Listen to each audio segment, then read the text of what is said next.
이번에는 섹터 얘기입니다. 오프닝 때 말씀드린 것처럼 2차 전지 관련된 얘기인데 최근에 핫하죠.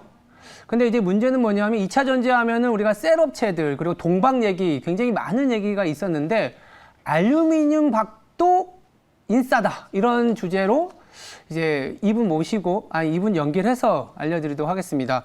출연이 조금은 불편해서 전화 연결로 자세한 아이디어 얻어보도록 하겠습니다. 교보증권의 최보영 애널리스트 연결합니다. 안녕하세요. 네, 안녕하세요. 네, 와서 말씀드리면 더 자세하겠지만 전화로도 굉장히 좋은 아이디어 부탁드리겠습니다. 네. 제가 이제 오프닝 때 2차 전지가 최근에 핫하고 사실 최근 한 며칠 전까지는 셀 업체들 뭐 LG화학이라든지 SK이노베이션 사실 주가가 좀 별로였잖아요. 물론 자체 분사의 이슈도 있었지만 근데 그에 반면에 소재 업체들은 상당히 좋았거든요. 이렇게 어떤 소위 말하는 차별화가 나타난 배경 그리고 향후 전망까지 간단하게 말씀해 주시겠어요? 네, 아무래도 셋업체 대비해서 소재업체들의 주가가 좋았던 거는 말씀하셨던 것처럼 최근에 이슈들이 많았습니다. 분사 이슈도 있었고 또 LG 쪽에서는 이제 차량 리콜 사건들이 이제 더불어지면서 충당금 반영으로 인한 손실과 화재 우려로 인한 불안감들이 좀 지속되고 있었던 상황이고요. 그렇지만 최근에는 다시 이제 GM 쪽에서도 LG 배터리를 신뢰한다라는 언급으로 인해서 매수에 적극적으로 나서고 있는 걸로 좀 풀이되고 있는 상황입니다. 그에 반해서 소재업체들의 주가는 이제 굉장히 좋았던 거는 아무래도 전방 고객사의 확대에 있어서 좀 확장성의 측면이 좀 더 용이하기 때문에 소재업체와 셀업체 간의 주가 차별화가 이제까지 진행돼 왔다라고 보고 있고요.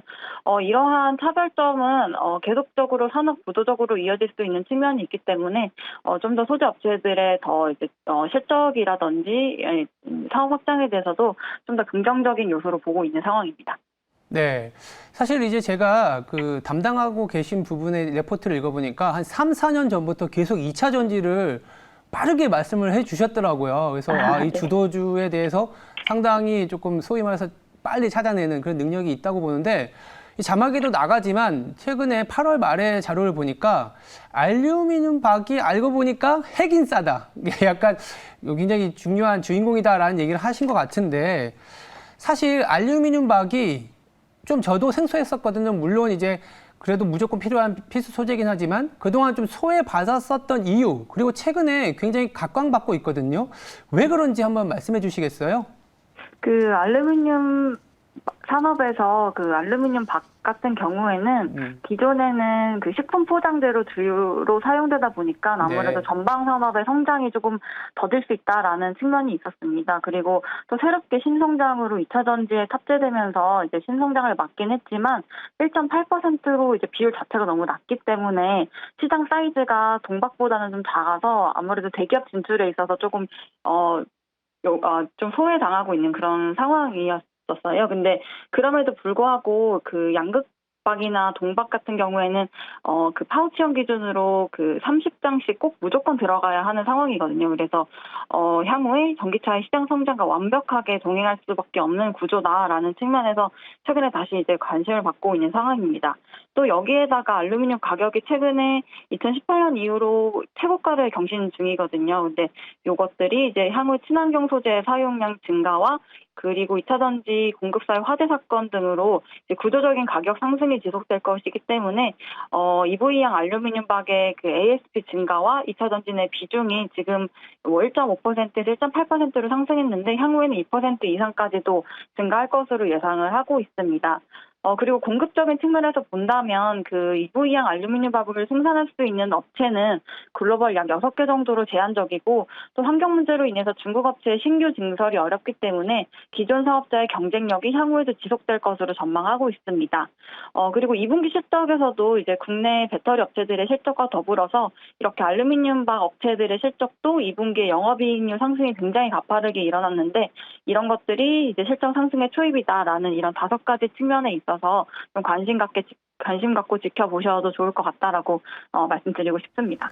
아까 이제 말씀하신 것 중에 공급 상황에 대한 얘기를 좀 주신 것 같아요. 네네. 알루미늄이 사실 제가 알기로는 석탄 발전을 통해서 워낙 탄소, 그러니까 기후 변화와 관련돼 있는 상황인데 역설적으로 또 그렇다 보니까 중국 얘기가 넘어가더라고요. 그쪽에서 공장이 좀 셧다운되다든지 쇼티지가 나오는 내용이 있는데 이게 한국 시장이나 글로벌 업계에 주는 의미는 무엇일까요?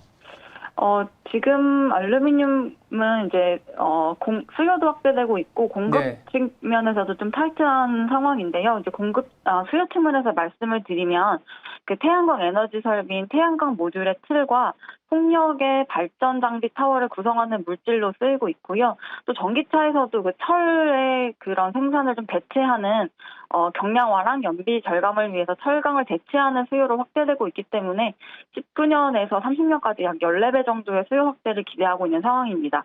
또 공급 측면에서는 중국 정부의 친환경 정책에 따라서 그 탄소 발생이 그 알루미늄 생산이 굉장히 높거든요. 그래서 이런 생산이 제한되고 있고 또 탄소 국경세로 인해서 수급 불균형이 발생될 가능성이 있다라고 보고 있습니다. 그 호일을 보시면은 기존에 집에서 이제 많이 사용하시는 키친 호일을 보시면 한쪽은 좀 맨들맨들하게 이렇게 보여져 있고 한쪽은 좀 더 은색에 가까운데 이 맨들맨들한 부분이 그 호일 압연 과정에서 표면 광택이라든지 이런 것들을 만들기 위한 그 오일이 사용되는데 이 오일도 폐수 지역에 그대로 배출할 경우에는 pH라든지 COD 변화 그리고 중금속 농도 증가 등의 문제를 일으킨다고 해서 중국 업체에서는 증설이 좀 어려운 걸로 요즘에 파악하고 있습니다. 이게 약간 질문을 이제 좀 더 드려보면은 사실 그 양극재, 음극재에 들어가는 차이잖아요. 양극재에 아마 이제 시청하시는 투자자분들도 이제 뭐 조금은 파악하면 좋은 게 알루미늄 박은 양극재에 제가 들어가는 걸 알고 있고 음극재에 이제 동박이 들어가잖아요. 네. 그 약간의 차이점하고 또 하나 이제 질문을 드리고 싶은 게 사실 중국이 굉장한 수요처이긴 한데 최근에 중국에서는 우리나라의 어떤 삼원계 쪽이 아니라 LFP 즉 이제 그러니까 인산철로 좀 바뀌어가는 분위기에서 알루미늄 박의 어떤 설 자리가 좀 또 줄어드는 거 아니냐 이런 시각도 있더라고요. 여기에 대해서는 어떻게 생각하세요? 일단은 이제 알루미늄 박과 동박의 차이로는 네. 이 집 전체로 쓰인다는 거는 같습니다. 그래서 이제 그 전극을 이렇게 모아주는 역할을 하는 것들은 같고 네. 알루미늄 박은 말씀하신 것처럼 양극 집 전체로 사용되기 때문에 네. 그 세부적으로는 그 이제 리튬 산화물을 알루미늄 박에 코팅해서 그 리튬 이온의 화학 반응을 통해서 전기 에너지를 생성하는 것이 이제 특징이다라고 보여지고 있고 구리박은 아시는 것처럼 음극에 사용되는 음극 진전체로 사용되기 때문에 그 양극에서 나오는 리튬 이온을 흡수 방출을 통해서 외부 회로를 통해서 전류를 흐르게 한다라는 측면에서 좀 이제 다르다라고 보고 있습니다. 그리고 이제 두 번째 질문이 그 LFP 관련해서 알루미늄 박의 그 향후 전망을 물어보신 건가요? 네, 그 질문 맞습니다. 네, 그 LFP 관련해서는 이제 양극 소재에 대한 이슈들이 있고 사실 기존에 NCM 3원계 관련 이전에는 대부분 LFP 계열의 양극 소재를 많이 채용했기 때문에 네. 국내 업체들 기준으로 봤을 때는 약간 소재가 좀 더 예전으로 돌아간다는 그런 느낌을 받을 수 있거든요. 그래서 대부분의 양극 소재 업체에서는 이미 LFP를 생산했던 이력이 있고 여기서 진보된 것이 NCM이기 때문에 기존의 양극 업체에서는 LFP를 충분히 대응할 수 있다. 그리고 알루미늄 소재에 있어서는 크게 변화되는 건 없다라고 이제 보시면 될 것 같습니다. 알겠습니다. 워낙 핫한 섹터다 보니까 이런 어떤 뭐 기술적인 차이 내지는 채용의 차이에 대한 궁금증들이 좀 많아서 추가로 좀 질문을 드렸고요. 이 아까 말씀하신 것 중에 알루미늄 가격이 굉장히 많이 오르고 있다라는 저도 봤더니 뭐 연일 신고가를 보이고 있는데 문제는 뭐냐면 가격 상승은 결국은 또 원재료 따내는 비용이지 않습니까? 그리고 알루미늄 박을 또 최초로 가공하는 기업들이 또 이 원재료 따내는 부담으로 가격을 좀 올릴 수도 있는데 그렇다면 제조업체들의 가격 협상력 아니면 이런 비용 단에 올라오는 부분들은 좀 문제가 없을까요? 이제 2차전지 셋업체 기준으로 봤을 때는 2018년에서 19년에 대부분 OEM 업체와 한 7, 8년 이상의 중장기 계약을 대부분 맺었었는데요. 네. 이 당시에 이제 셋업체들이 계약을 맺었던 것들에 있어서 기본적인 가장 큰 소재들에 있어서는 자동차 OEM 업체에게 그 셀의 가격 상승분을 전가하는 계약을 이미 다 맺은 상황입니다. 그래서 셀 업체들 보면은 대부분 최근에 그 이제 OEM 업체에게 가격을 전가하기 때문에 영업 마진은 지킬 수 있다라는 얘기들을 공통적으로 하고 있는데요.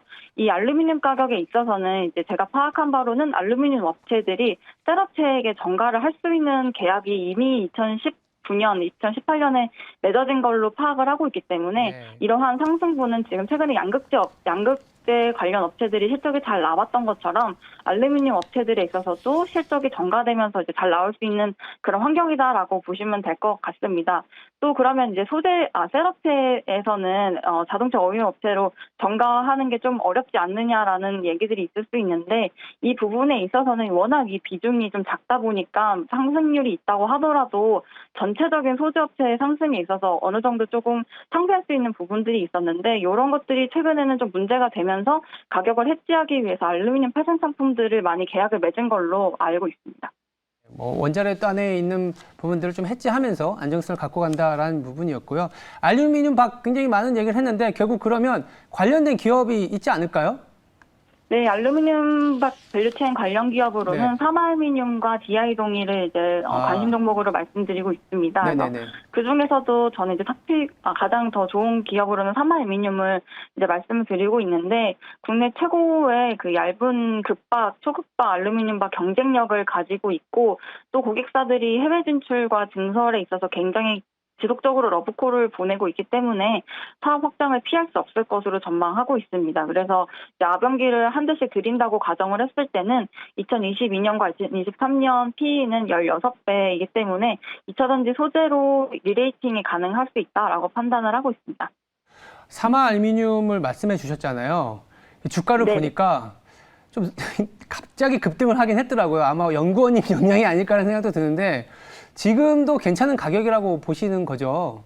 네, 대부분 그 이제 2차전지 소재 기업들이 2022년, 2023년 PE가 대략 35배가 넘는 상황입니다. 그래서 지금 16배이기 때문에 충분히 업사이드 여력이 있고 또 알고 보니 알루미늄 박의 핵인싸라고 말씀을 드렸는데 이 업체가 2차전지 성장과 무조건 동행하고 비중은 작지만 무조건 동행할 수밖에 없는 소재이기 때문에 굳이 디스카운트를 전혀 받을 요소가 없거든요. 그래서 기존에는 대부분의 사업의 전방 산업이 식품 포장재로만 사용이 되고 있었는데 이제는 매출 확대가 일어나면서 이제 2차전지 소재 비중이 높아지면서 소재 가치를 충분히 반영해도 된다라고 생각을 하고 있기 때문에 지금도 많이 가파르게 오르긴 했지만 이제 리레이팅과 실적이 나올 수 있는 것들을 감안한다면 아직도 업사이드 여력은 충분히 남아 있다라고 생각하고 있습니다. 삼화 알루미늄 말씀해 주셨는데 아무래도 그 알루미늄 박과 관련된 매출 비중이 삼화 알루미늄이 더 크니까 말씀해 주신 것 같아요, 탑픽으로. 근데 DI 동일도 관련된 비중이 좀 있잖아요. 요것도 네네. 괜찮게 보시는 거죠? 네, DI 동일도 마찬가지로 다른 사업들도 많고 이제 지주회사처럼 안정적인 실적 확대들이 일어날 수 있을 것으로 판단하고 있고 또 환경 사업 등의 다양한 사업 가치들이 있기 때문에 안정적인 성장과 알루미늄 박 사업 확대를 기대할 수 있다고 생각하고 있습니다. 환경 플러스 알루미늄, 즉 2차 전지까지 딱 포함된 핵인싸 종목 두 개였고요. 마지막으로 연구원님이 보시기에 지금 2차 전지 관련된 아이디어는 굉장히 많은데 그렇다면 꿀팁이라고 할까요? 이것만은 좀 알고 가자. 리플레스 기준 말씀해 주신다면 뭐가 있을까요?